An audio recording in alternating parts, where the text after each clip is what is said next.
Hey, how Surprise! are you? Surprise, we're back. It's another Thursday. It's 1 o'clock. It's another week already. Yeah, another day. The weeks just fly by. We're almost halfway through the year. I know. That's That's that's incredible. insane. Yeah, We're up to the end of May. It's like Memorial Weekend coming up. I know. This is kind of crazy, but that's Is what that because we're happens. getting older Well, or yeah, or they not? say time flies when you're having fun. Are you having Oh, I'm fun? having a great time. Oh, I'm having a ball. That's why the time's flying by. Oh. Okay. Well, we're glad to have you with us. And we are also today very happy to tell you about one of our other sponsors and all our friends over at No Sweat Experts. They are the sponsor of a couple of our other podcasts, and we've added them to our list of sponsors for Opposite Saxes. The folks over at No Sweat Experts know what they're doing. They're a smaller company. They've got a great deal, folks, because very often you have your air conditioning and heating system inspected twice a year. They come out 4 times a year to check your filters, to check your condensers, to check your indoor units, your outdoor units, and all. They're great people. Roy Cook and his gang over there at No Sweat Experts, really nice people. We have a tech that comes to our house, Devin, who is Devin. he's like a son to us. And when he comes in, he knows exactly what he's looking for, and he goes for it, and then gives us a report when he's finished. So if you need somebody to check out your heating and air conditioning system, you want to pay a fair price and have them come out 4 times a year instead of twice. No Sweat Experts. Give them a call. Can't go wrong. Nope, not at all. So Today's a fun day. Yeah, well, today's a good day because we've been going to some movies lately, and we're noticing that, a lot of the older actors and actresses, all of a sudden there seems to be a resurgence of some of the older actors and actresses are getting parts in some of these movies. Right. I mean, the one that really stands out is we never thought we'd ever see Harrison Ford in another Indiana Well, I have Jones to movie. be honest. I'm not sure that maybe it was the best idea, but look, he's on there. They brought Harrison Ford back to do Indiana Jones again. They brought Tom Cruise back to be Maverick in Top Gun, Maverick, like the sequel to those.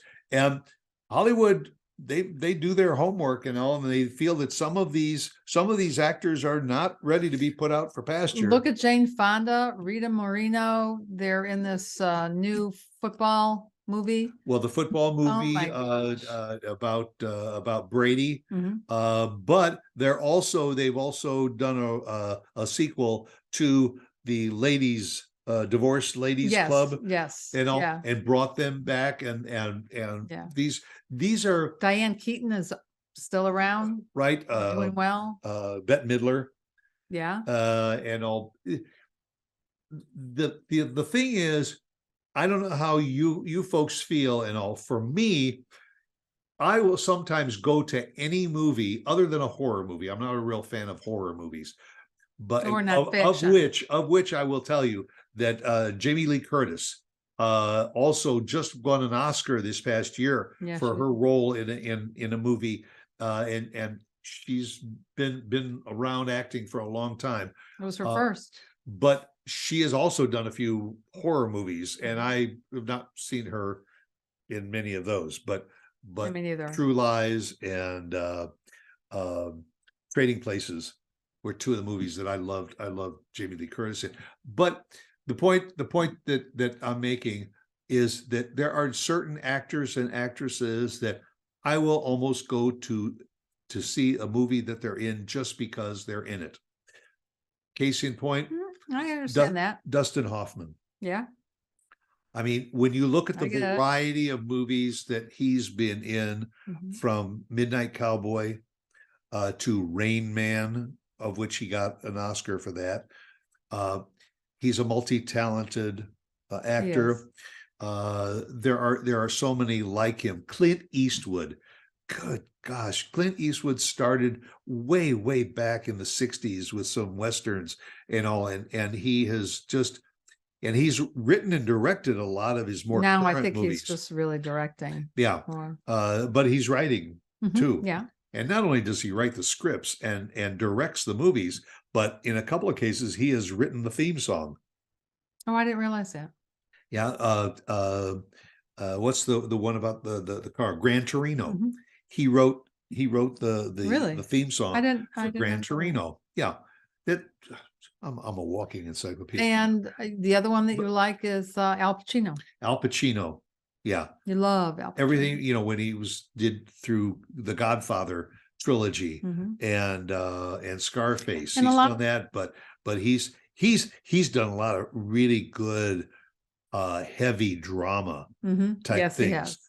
Yeah. But there was the movie where he was the blind veteran. I was just going to say that. Yes. And that was cute. That was a little lighter. But he's done some comedies, and some of his latest movies and everything also are a little on the lighter side. Well, and Dustin Hoffman too. Yeah. He can go either way. Yeah. Richard Dreyfuss is another name. Yeah, you don't see him at all.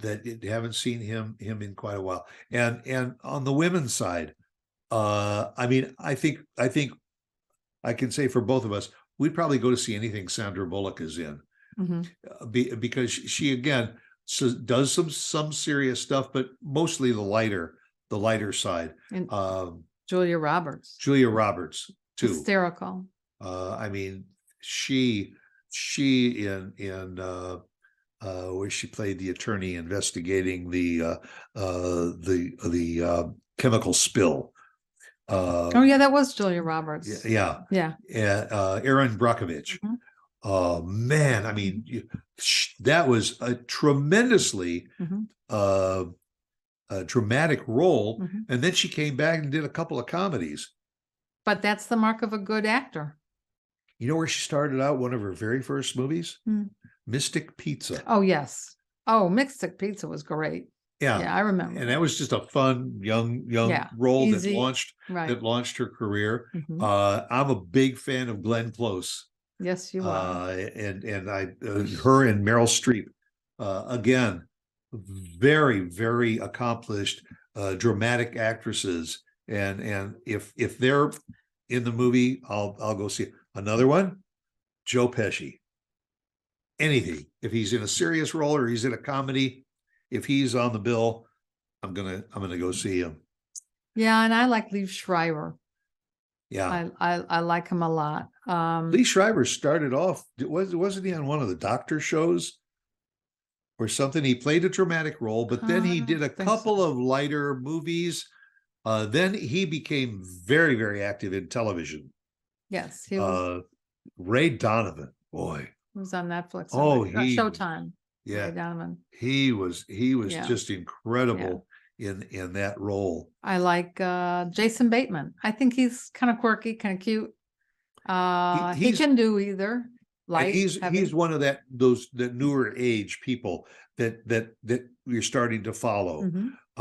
Jennifer Lawrence is another one who is getting multiple roles lately either. No, but you know, to their credit, if they're in one movie after another, that's true. Their name and their appearance gets a little bit burned out. Right.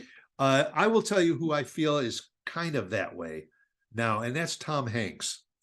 Tom Hanks has been in a variety of roles, and he would come out with a movie every couple of years. But over these last few years, he's been in more movies. He was in Elvis, and he played a great role. But the more that he appears on the screen, the more I see him in some of his previous roles. And I say, why did they pick him for that role? Right. I agree. This last role that he had with the cat, I just kept thinking of him in other movies, like you say. Yeah. And I couldn't quite get used to the idea. And I wasn't sure about him in Elvis. I have to be honest. I just couldn't get with it on that one either. The role of Colonel Tom Parker that he played was a very instrumental part of the movie, but that could have been played by a half a dozen. But he was good. What he did, but it was, and the makeup. You know, you were always looking through the makeup to say that's Tom Hanks. Yeah, I was behind that makeup. Mhm. You know, we're being critical, but hey, that's part of the story. that's just us. Rob Lowe is okay. I never have loved him, but he's starting to grow on me a little bit. Maybe as he ages, I don't know. Yep.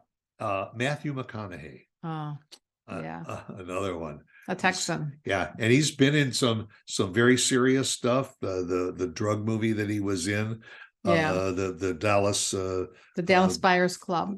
Yeah, Buyers. Oh, heavy incredible. movie. Yeah. But he also has played Western roles, and he also has played some comedic roles too.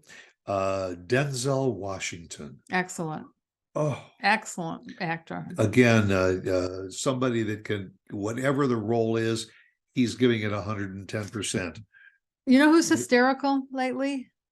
Kevin Hart. Yep. He's been He is funny. Been in a lot of movies. And the one about him becoming a drug addict, he was excellent in that.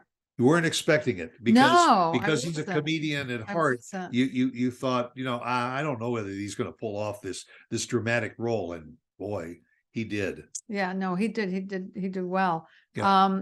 Leonardo DiCaprio also has been in a lot of movies, and he plays some heavyweight stuff, and he plays some funny stuff. Not my absolute favorite. No. Steve Martin is in a few comedies, but I don't think he's one that could switch over to a more dramatic role. Although did he play was it Father of the Bride? Yes. Or something like that? But it was a comedy. It was kind of a comedy, but yeah. But he played a more dramatic role in that than some of his other But basically comedies. They're all comedies. And I could never see him in anything other than that. If they start off in comedy, they realize that that's probably their niche. But every once in a while, you'll see somebody that will it was a comedian, and then they'll go off and do a dramatic role, and you don't think they're going to pull it off, and they do. Yeah, that's true. Richard Gere. And one of the things about Richard Gere goes back to Officer and a Gentleman. Played a really strong role in that. But then he turned around a few years later, and he was dancing his feet off in Chicago. Oh, yeah, that surprised me. There have been a few of them. Look, John Travolta, Saturday Night Fever. He went on to do a couple of other movies where there's some dancing. Grease. But he also did some other very, very dramatic type roles, and he really started off as Vinnie Barbarino in the. He did in Mr. Welcome Back. Welcome Back, Kotter on the TV series. Yeah, it's funny how they start out and how they transform themselves. Amazing. And sometimes there are those that will start off and they play a couple of really good comedic roles or dramatic roles, and then all of a sudden, a few roles later, you realize they're burning out. Actually, a couple of those names don't really come to mind right now, but you know, there's a few that are going through my head, like Woody Harrelson. We just saw him in a movie called Champions. Yes, I didn't see that. You saw it. Oh, you didn't see it? No, you went with Jeremy. I didn't have a chance. Jory. Yeah, it was a movie about he became a coach. He was an NBA coach that fell out of favor, and he got relegated to taking on a team of Canadian mentally challenged kids, and he built them into a team to respect themselves and respect the game, and it was completely out of character for a guy who had also played I think he played a Nazi or something in a movie at one time. Really heavy role. I could believe that. Then again, he was also in White Men Can't Jump. Yeah. So he has played a lot of things, and he also came to the movie roles from playing in Cheers. He was one of the bartenders in Cheers. That's true. And a lot of them start in movies, end up in TV, and a lot of them it's the reverse. That's right. Kelsey Grammer. Yeah, I just can't get into him. I don't know what it is. He was more of a comedic role when he played in Cheers and also in Frasier. But then he went on to play Didn't he play the father in Footloose? Wasn't he No. the preacher father? No. That was John Lithgow. Yep, you're right. John Lithgow. Yeah. No, but he was just in, Kelsey Grammer was just in a Netflix movie about going on a cruise with his daughter because the daughter's fiance left her at the altar. Yeah. And she had so this she trip went on the booked, and honeymoon so with she her went out the father. honeymoon with her father. Yeah. We didn't watch the whole thing. I just not a Kelsey Grammer fan. I'm sorry. But and Barbara Streisand. There's an actor that can produces, directs, Yeah. stars, and she's played a boy Yentl. in Yentl, yeah. And she was in Funny Girl in the beginning, and Beaches. I think she was with, or was she not in that Beaches? was No, that was Bette Midler. Bette Midler. That was Bette Midler. And she was in the Fockers. that was with fun. Dustin Hoffman. Right. And I think that may have been one of the few roles that she ever was in where she didn't sing. Correct. And she really played herself more or less. Yeah. She was a Reiki, hands-on therapist type thing, played that role. And she played it very, very well. Yes, she did. She did. But that was with was it Dustin Hoffman? Yeah. Was it? Yeah. That was her, played her husband. Yeah. Husband. Along with Richard, with Robert De Niro. Yes. Oh, he was hysterical. Robert De Niro. There was another one from Taxi Driver. Oh my God, it was funny in Fockers. Real heavyweight movies to some comedic roles, and he's played them up. He was very, very good in that movie about where he retired or whatever, and then he went to work as an intern. He was an intern at a big corporation. Yes, I remember that. That was a while back. Yeah, that was a good show though. We have to start writing down the list of movies that we've watched and enjoyed. I know our friends have asked us for a list. Yeah, well, and then of course now there's lots of series that are on the streaming channels, and so between the movies and all your actors on those movies and the repeat of a lot of those series and all on that streaming, boy, you could spend sunrise to sunset. You're right. Just watching some of your favorite actors and actresses. But we have gotten requests that we need to make a list because not everybody, not all of our friends are movie buffs, and they want to know some things that they can watch. And we've been watching them. And no matter how many we've rattled off, this week we're going to get notes from people that are going to say, well, why didn't you mention him or mention her? And what about this one, that one? And all. They're my favorites. Those are just the ones that come to mind that we've seen so often. It just goes to show that Hollywood is alive and well, and they're still pushing out the movies. Some of them are remakes, and I'm not a real big fan of remakes. And some of them, like Fast and the Furious, they're up to what? Fast and Furious 12 or something. I mean, what is Sylvester Stallone is still doing Rocky movies, but he's on the other side of the ring. Well, but that's as bad as Tom Cruise, isn't it? How many has he done? Tom Cruise is not doing that many movies. I thought he had. And all, but again, Hollywood feels a sequel is needed. Sometimes they bomb, sometimes they're great. One thing that will never bomb is Opposite Saxes. No, you don't think so? And you'll never find a sequel to this show. Oh no, nobody. No.